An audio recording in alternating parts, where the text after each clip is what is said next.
Yn gyntaf, ar am.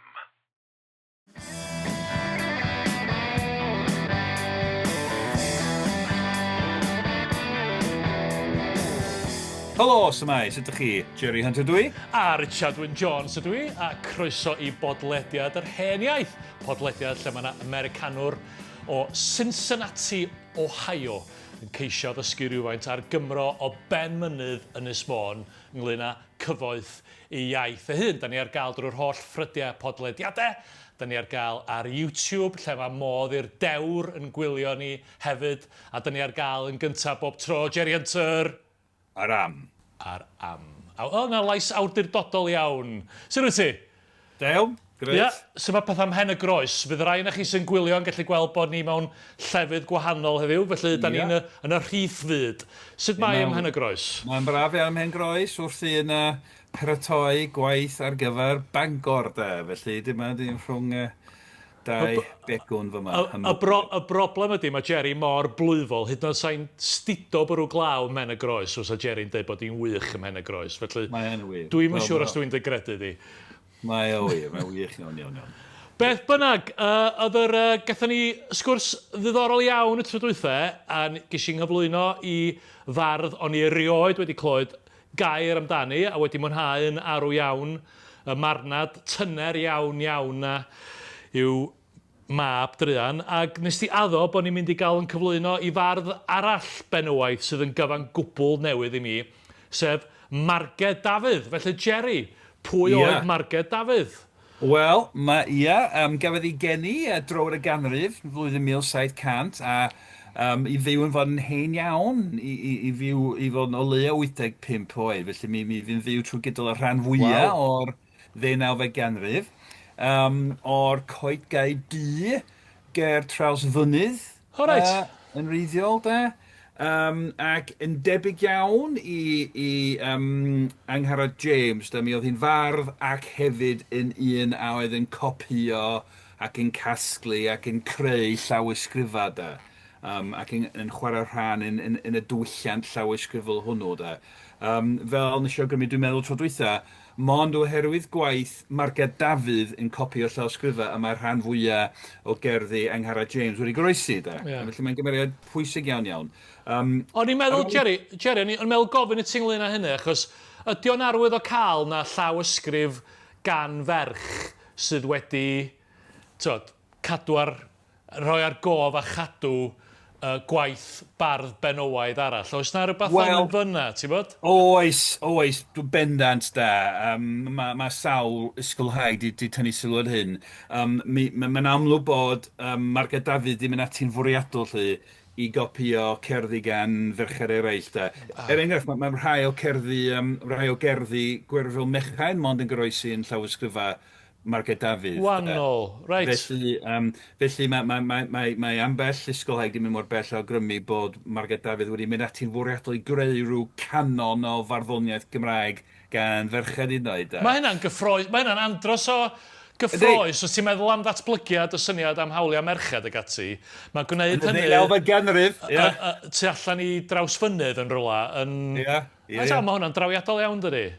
Ydy, hollol, ac mae yna sôn bod hi wedi dysgu barddoni gan ei mam Ann Dafydd, ac mae'n debyg bod gan ddi fodryb Marged oedd yn barddoni hefyd, felly oedd rhyw linach fenywedd o feirdd o fanna hefyd, ochra Trawsfynydd a Cyffiniau. Teulu ddigon cefnog, mi oedd hi'n symud o gwmpas tipyn hefyd yn mynd i ymweld o phobl hwyrach i astudio llawysgrifau, copio a rhannu i gwaith hitha. Ni ffriododd hi gyda ei hoes, da.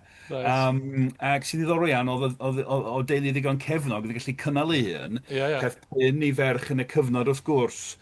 Ac mae hynny yn egluro mewn siŵr ffaith bod wedi cael cymaint o amser i ymroi i lenyddiaeth, i gyfansoddi, i cherddi hun, ac hefyd i gopio ac astudio llawysgrifau i'r ffasiwn raddau. Mwy am hynny nes ymlaen. Ro'n i barddoniaeth, dyma mae'r ffyrdd mae'n debyg iawn Angharad James, yn wahanol iawn hefyd, achos yn wahanol i Angharad James, hyd y cofio i mon cerddi caeth gan Marged Dafydd sydd wedi goroesi yn da. Felly oedd hi wir yn dall crefft y gynghanedd ar mesurau caeth yn gallu cyngheneddu dda iawn.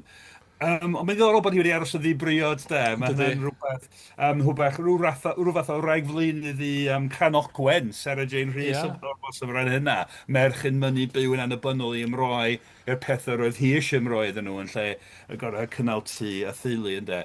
Felly mae'n rhywbeth Oes. diddorol iawn am hynna.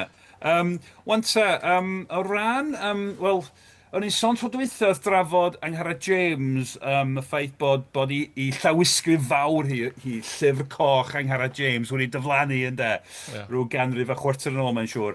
Ond mae nifer o lawysgrifau greuwyd gan Marged Dafydd wedi goroesi, diolch byth. Ie. Rhyw 5 ganddi hi i gyd, y rai eraill oedd hi wedi sgwennu tameidion yn nhw, de. Ie. Ac, dwi'n meddwl, dwi'n oedi ychydig bach, achos mae pethau fel hyn yn gyffroes iawn i fi, de. Mae rhai'r llawysgrif yma yn fawr, ti'n meddwl, nhw'n cynnwys cannoedd o dudalennau, de, ti'n bod. Eraill yma y ddwy lawysgrif yng Nghasgliad Cwrt Mawr sy'n bellach yn rhan o gasgad Llyfrgell Genedlaethol Cymru Aberystwyth. Y dwy fyna yn Gasgliad Cwrt Mawr sylweddol cannoedd o dudalennau. A mae'n ddiddorol, mae ambell un yn cynnwys pamffledi preintiedig Cymraeg yn cynnwys cerddi Cymraeg wedi hargraffu ac ath Marged ati i wnio'r pamffledi i fewn y llawysgrif. Wow. Mae yna gannoedd o dudalennau hefyd gyda i hysgrifen hi, lly de. Felly, mae yna rhyw glotwaith, rhyw gyfuniad o gyfryngau. Dyn ni bell i fewn i oes y wasg argraffu. Ie. Dyn ni wedi sôn am bwysigrwydd y cyfrwng hwnnw, de. Ond dyn ni'n gweld rhyw gyd berthynas rhyfedd rhwng yr hein ddiwylliant llawysgrifol a pamffledi preintiedig cynnyrch y wasg, y dechnoleg ddiweddara yn cyd weithio rwsyd da. Ac wrth gwrs mae'r hen gyfrwng llafar, achos fel dwi'n sôn tro dwytha, gymaint o gerddi Angharad James yn dod dros efo caneuon ac weithio maen nhw'n deud i'w chanu ar y alaw ar y don, ar y tiwn yma. Felly mae'r gyd berthynas rhwng y gwahanol gyfryngau, y cyfrwng llafar, canu, perfformio ar lafar, ysgrifennu mewn llawysgrif, a'r wasg ar graffu. Mae hynny'n beth diddorol iawn iawn. Yndi, a dwi'n licio'r syniad o wnio tudalennau pamffledi i fewn i rhyw fath o lawysgrif. Yn ffantastig, dydi? Fe ti ddechrau hy Richard pan ti'n neud y waith di, ac mae'n abell... Mynd y pamffledi gwleidyddol sy'n gen ti, gan Sondra Lewis a gwnio fewn i dynodiadau. Alla i weld o wan. Ond o ddifri cael yma, mae'n ddiddorol, mae'n wir ddiddorol, yr cyfuniad o gyfryngau yma, da. Efo ddod isi, mae'n cynnwys, dipyn go lew o gerddi gan feirdd benywaidd eraill, ond hefyd gan feirdd gwrwaidd, beirdd cyfoes a beirdd diweddar. A hefyd mae'n mynd yn ôl, mae'n cynnwys copi o gywyddau Dafydd ap Gwilym hefyd. Felly oedd hi'n gopiydd llawysgrif o bwys, a fel ddod eisiau tro dwytha, yn ei restr o berchnogion llawysgrifau mae Lewis Morris, dyn hyn o ddylanwadol ar Llenyddiaeth Gymraeg y cyfnod o Ynys Môn. Mae'n crybwyll Angharad James a Marged Dafydd fel pobl o bwys yn y byd yna, da. Felly mae'n wych gydnabod cyfrannu'r ddwy cyfraith yma lle. Wedyn, fel mae pethau yma'n yn gyffroes iawn i fi, da. Ond mae un arall o'i llawysgrifau hi. Un o gasglu, llawysgrif sy'n casgliad Llyfrgell Ganolog Caerdydd. Caerdydd 4.51 neu 4.156 yn fel yna. Mae'n glamp o lawysgrif, mae'n cynnwys agos ar 800 o dudalennau, ti'n fod? Wannol. Ac beth sy'n wych yma llawysgrif hon gan Marged Dafydd, mae'n gasgliad anferth o gywyddau. Ath i ati'n fwriadol i greu blodeugerdd anferth o gywyddau, da. Ac yn fwy na hynny, yn y llawysgrif, mi ath i ati i ddosbarthu y cywyddau yn ôl genre neu is-genre, cywyddau crefyddol, cywyddau gofyn y diolch, mawrnada, cywyddau i ferched, ac yn y blaen, da. Felly, rhywbeth, dwi'n dyfaru, mae'n gymaint o bethau dwi'n dyfaru peidio ei trafod, fel ti'n gwybod, i wastad yn profi rhyw artaith o'r sylweddoli bod ni'n neidio dros bethau. Dwi'n gymaint o bethau yn gyfres gyntaf. Nes i anghofio, mae'n gymaint i'w drafod o ran llyfr Gymraeg does. Ond yn yr ail gyfres, ar un wedd, sydd wedi bod yn braf cael pennod gyfa i drafod John Jones gellu lifdi. Doedd ddim yn fardd nac yn awdur, ond oedd o'n gopiydd llawysgrifau bwys. Mae llawer iawn o lenyddiaeth Gymraeg wedi goroesi oherwydd John Jones gellu lifdi. Meddwl amdano fo rwan wrth drafod llawysgrif anferth Marged Dafydd o Gywydda. Mae'n lawysgrif swmpus iawn, hir iawn gan John Jones Gyllyfdu, sy'n mon yn cynnwys englunion, so nath ati gasgu englunion a sgwennu rhyw nodiadau neu gliro'r cyd-destun da. Felly, mae'n math o rhywbeth yn ddiddorol pan dyn ni gweld Marged Dafydd, nid unig yn casglu cywydda o Dafydd ap Gwilym ymlaen i'w hoes hi, ond hefyd yn ei dosbarthu, mae'n dangos rhyw ysgolheictod ar waith, yn rhyw ddadansoddi, de, ti'n fod? Mae'n ddau beth o fanna, un yn beth pwynt gwamal, ond dwi eisiau rhannu hyn efo'r gwrandawyr a'r gwylwyr. Sgwrs dwytha ddaren ni gael ddaru Jerry ddweud bod o eisiau recordio rhaglenni ychwanegol i roed i fewn i gyfres 1 a 2 i fynd yn ôl dros y pethau ddaru o anghofio amdanyn nhw. So dwi'n cwe'n siŵr pryd fyddan ni'n gorffan, ganrif fyddan ni'n gorffan recordio'r hen iaith. Wel, oedd y gyfres lefel A yn helpu lenwi ambell dos yn y gyfres gyntaf. Ond y pwynt mwy sylweddol, mae'r ffaith bod hi'n copio'r hein, hynny yw, mae hwnna'n awgrymu, a mae'r ffaith bod Lewis Morris wedi cyfeirio ati'n benodol, mae hyn awgrymu bod hi'n nghanol rhwydwaith o bobl eraill oedd yn gwerthfawrogi llenyddiaeth, oedd nhw'n rhannu llawysgrifau efo'i gilydd, er mwyn cael copio stwff. So mae'n amlwg bod yna rhwydwaith mawr am hwnni cenedlaethol yn fan hyn, a hitha'n ddolen falla digon pwysig ynddo fo.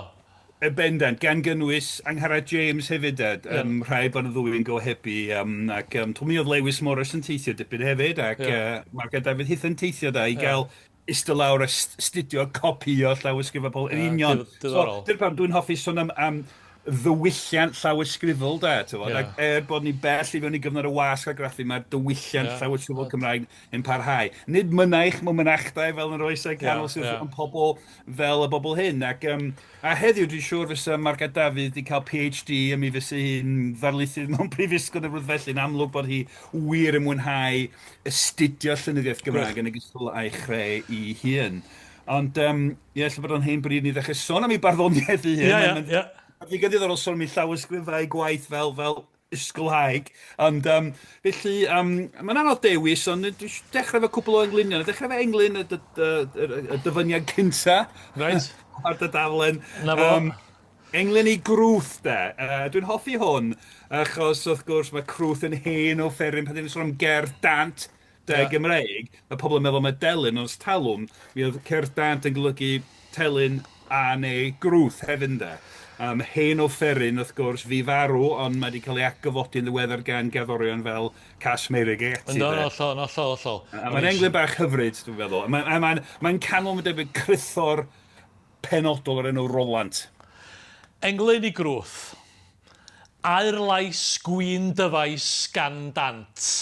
Ar wiw grwth, gwiriaeth pencerdd moliant.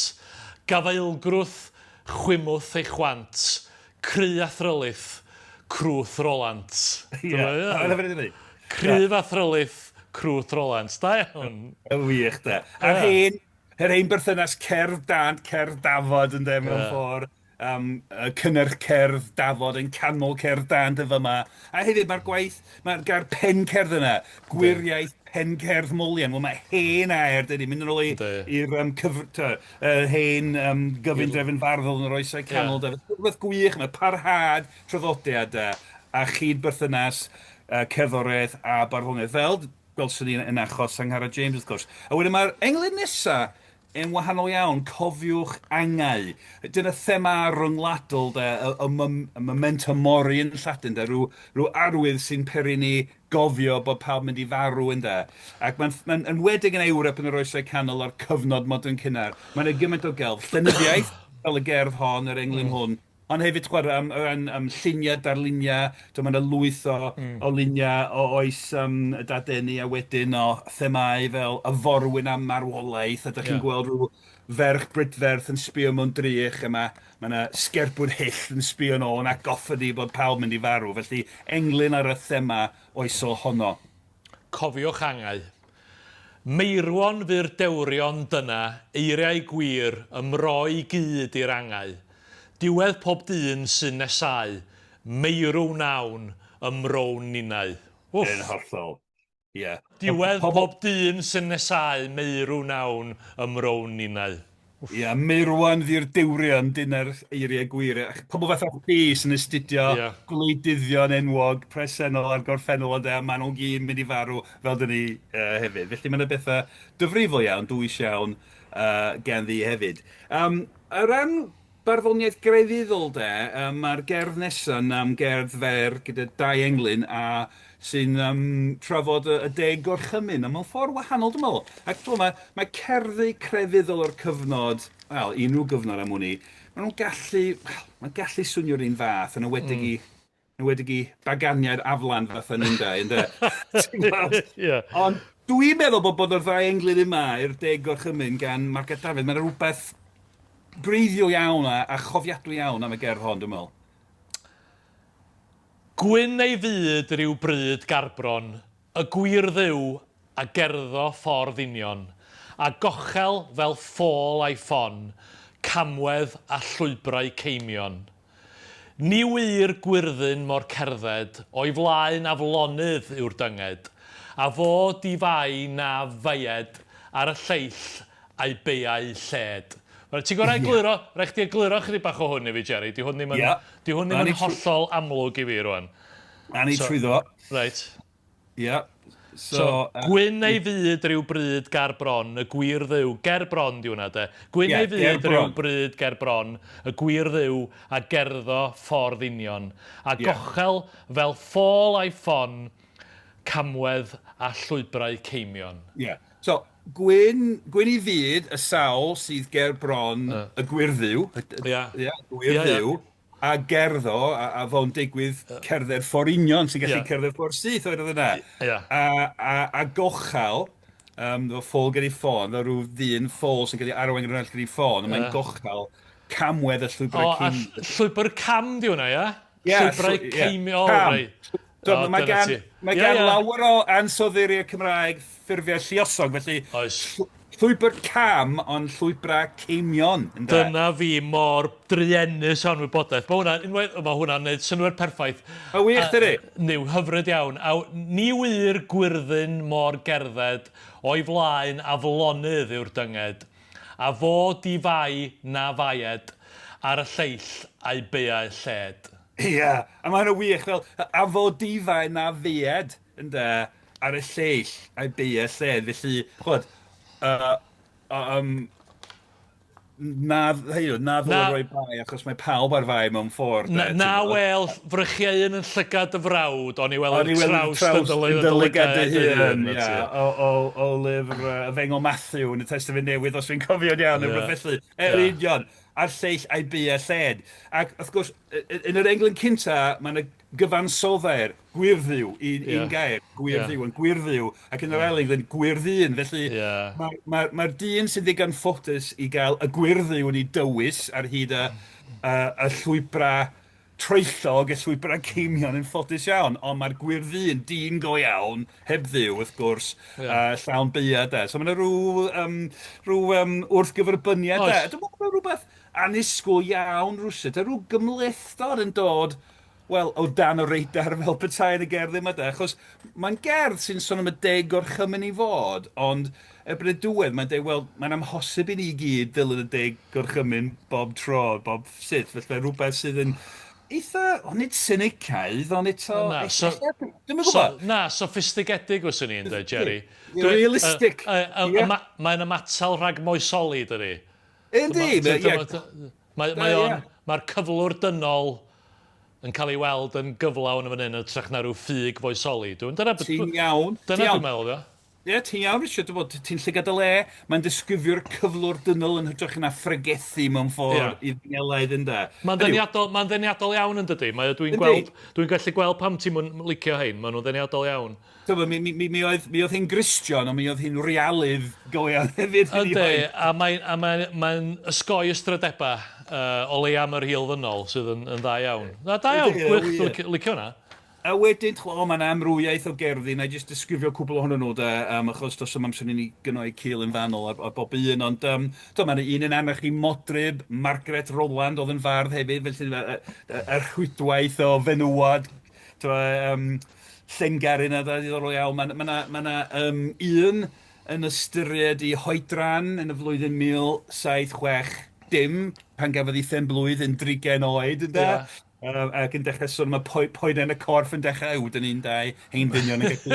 Mae rhaid I fi, flwyddyn nesaf, dwi'n mynd I sgwennu Flwyddyn yng nesaf, Nghaerdydd. na i sgwennu'r gerdd mewn cartyn I ti flwyddyn nesaf. Diolch yn fawr ti. Yn drigion. Ond mae'r gerdd, mae'n sôn am y poenau ar hyn allan, a mae'n gorffan, mae llinell olygydd, mae'n gorffan Iesu ŵyr beth sydd ar ôl ynddo. Mae'n 30 oed, yn dipyn oed yr oes honno, da. Ac Iesu'n unig o ŵyr beth sydd ar ôl, da, wyhan.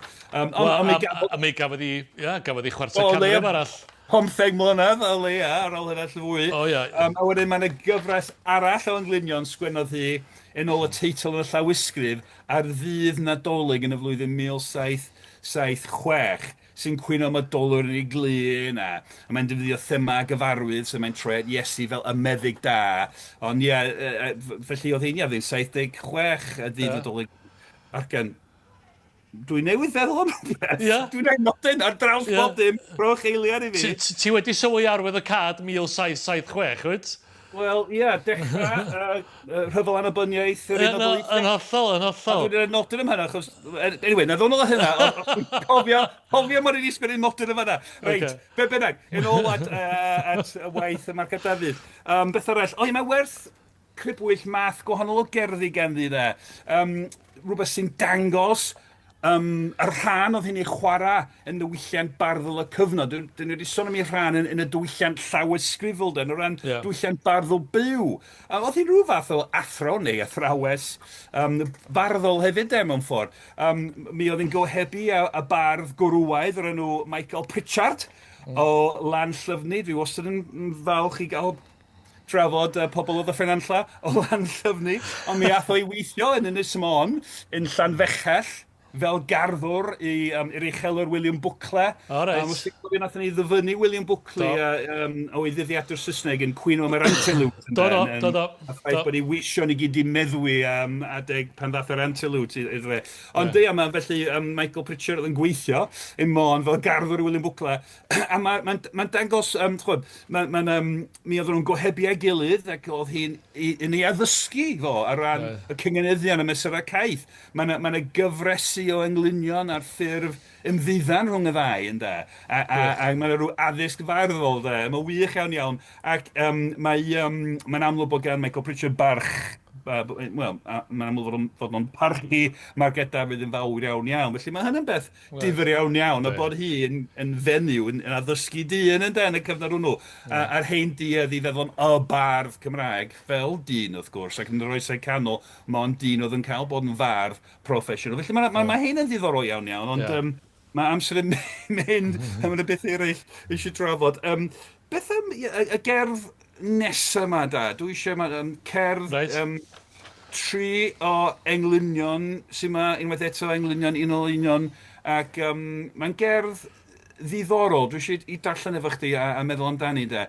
I ferch, sgwennodd yn y flwyddyn 1760, pan oedd hi'n 30 oed. Lluniaist a ddewaist yn ddiwair amod a'i rhwymon ddigellwair. Toraist a ddewaist ddau air, ond oer uwch gwen dorri eich gair. Toraist a ddewaist wedd ewyn, y dŵr a mi'n dair i'th ganlyn. Torri'n rhwydd cyn blwyddyn, da oedd y gwaith dwddw gwyn. Medru gwen byrwen ddi ball, dorri am geiriau synhwyrgall, ac wrth rhaid gwen ganaid gall, medru esgus medrysgall. Waw, hwnna dipyn o...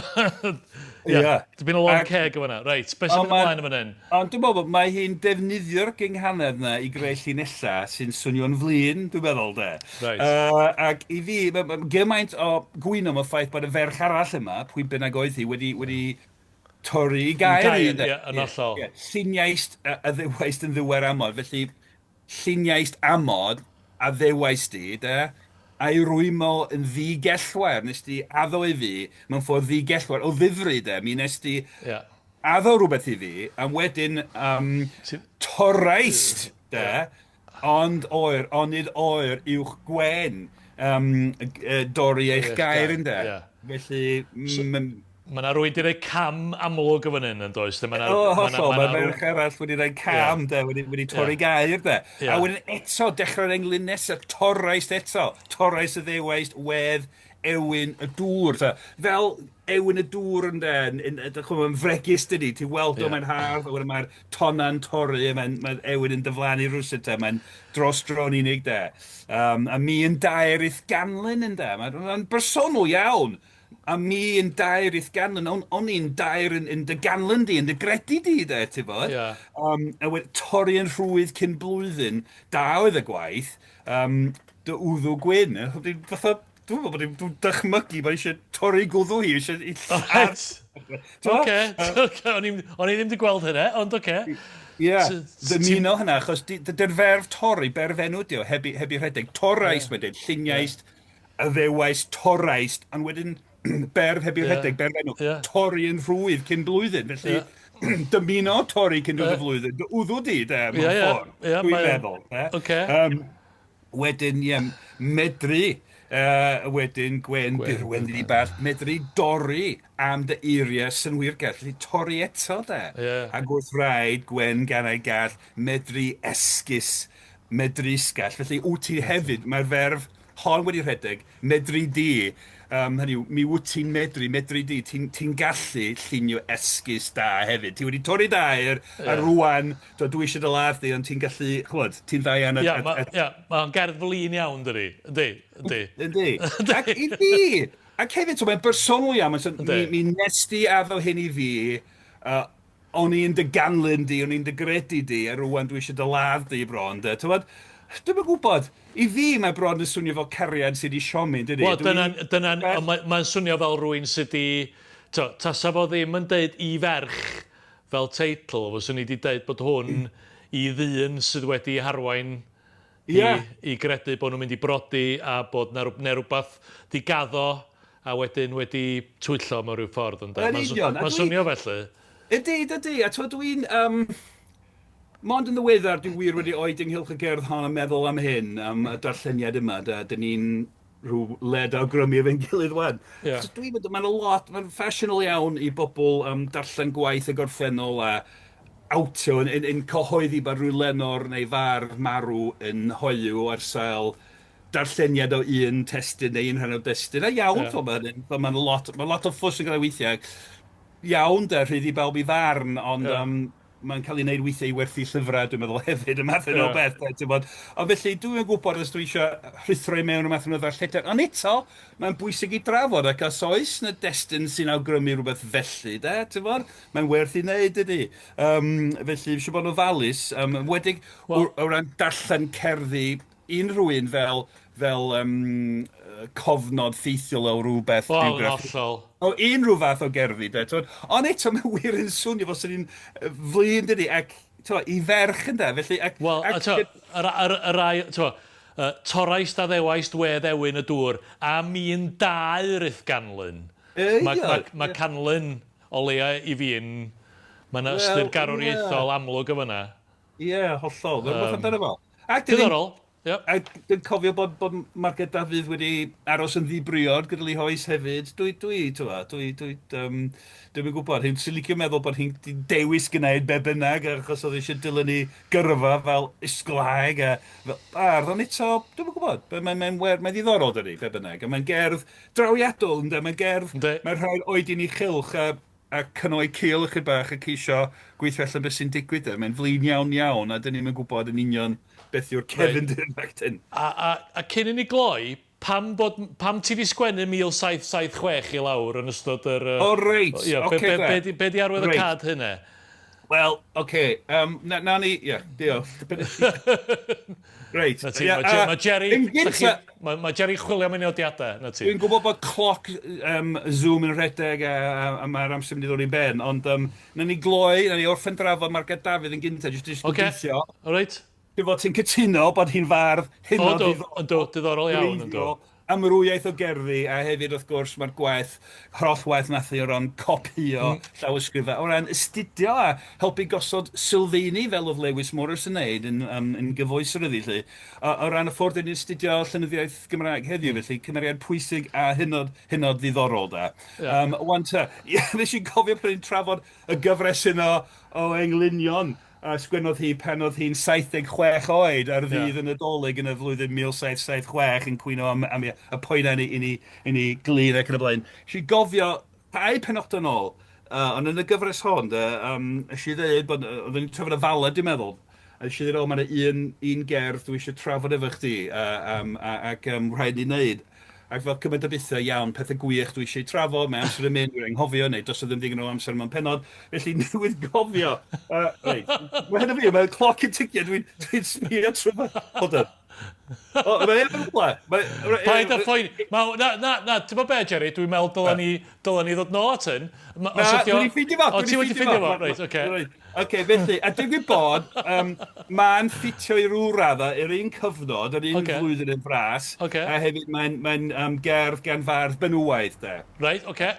Arall, de. Bardd arall. Os dwi'n cofio Mrs Parry, de, o blas y Felindra, os dwi'n cofio'n iawn, de. Ond bos yma'r un cam syniad fyna. Mae'n garol pligen, i'w ganu ar don, so fe carol pligen. Felly, yw beth sy'n wych amdani, mae'n gyfuniad o'r hen a'r newydd, yr hen draddodiad pligen, cofio ni sôn am hynny, pan ni'n sôn am y dywygiad methodistaidd, a'r ffaith bod hen fatha o ganu crefyddol Cymraeg wedi gwthio hwrach yr cyrion oherwydd yr emyn methodistaidd newydd bod y traddodiad pligen wedi parhau'n sifirionydd am beth i le, lle da. Mae'n carol pligen, da. Ac mae'n dechrau fel hyn, right? Fel sy'n rhywun disgwyl i garol pligen, rhywbeth i ganu noswyl Nadolig neu ddydd Nadolig, ynddo. Arglwydd nefol rho i ni ganiad, i ganu yn sifil, orchwyl enaid, a chwiliadu i gornel ar galon, gyda'r geni i ganu yn ffyddlon. Felly, mae'n weddio am nerth ac am ddawn i ganu y gan yma, ac gyda'r geni, felly mae'n dathlu'r geni Iesu Grist, ynddo, mae'n garol Nadolig, de. Ond wedyn mae'n mynd ymlaen ar ôl rai llinella, a wedyn mae'n deud yn yr un gan blygan yma, mae yn America ddinistrio o achos pechod, Duw sy'n blino, na ni sy'n tynnu llyd i'n pobl a mae'n bod ni'n byw yn aniwiol, de.